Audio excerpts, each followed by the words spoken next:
स्वागत है दोस्तों आपके अपने YouTube चैनल फिल्मिया झटके पे। तो गाइस पवन सिंह की एक मूवी का पोस्टर लॉन्च हुआ है जिसका नाम है लाखन सिंह। और क्या गजब के कमाल लग रहे हैं वो गाइस, देखने में ज़बरदस्त।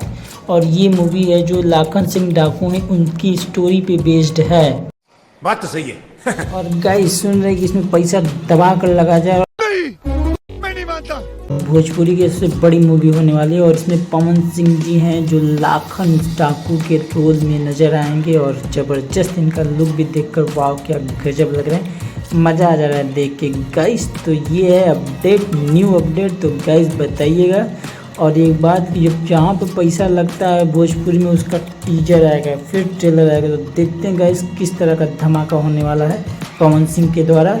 तो बताइएगा ये वीडियो कैसा लगा, और चैनल पर नहीं तो प्लीज़ सब्सक्राइब किए बिना मत जाइएगा। तो मिलते हैं इस तरह की कमाल के वीडियो में, तब तक के लिए बाय बाय।